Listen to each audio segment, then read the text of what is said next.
Bydd y fideo hwn yn dangos i chi sut i newid sedd toilet. I wneud hyn, fyddwch chi angen sedd toilet newydd, wipes i glanhau, menig, a ella fyddwch chi angen par o pliers os mae'r bolts yn stiff.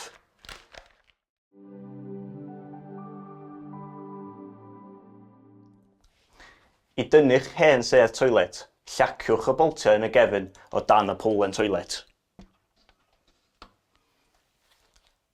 Os yw'n anodd llacio'r boltiau, defnyddiwch bar o pliers i llacio nhw.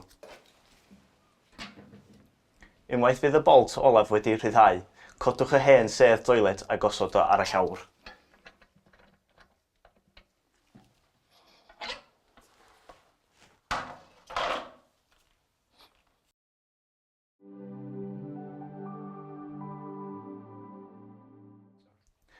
Defnyddiwch weip i lanhau'r toilet cyn i'r sedd newydd gael ei gosod.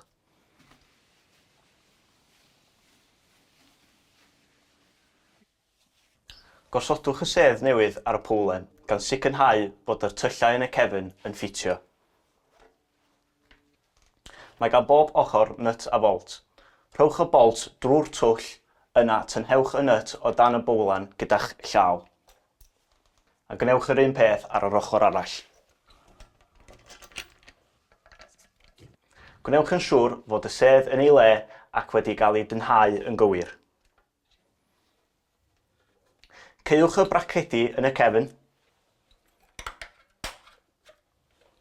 Yna codwch a gollonwch y sedd yn ofalus i sicrhau fod yn ei le ac yn gweithio.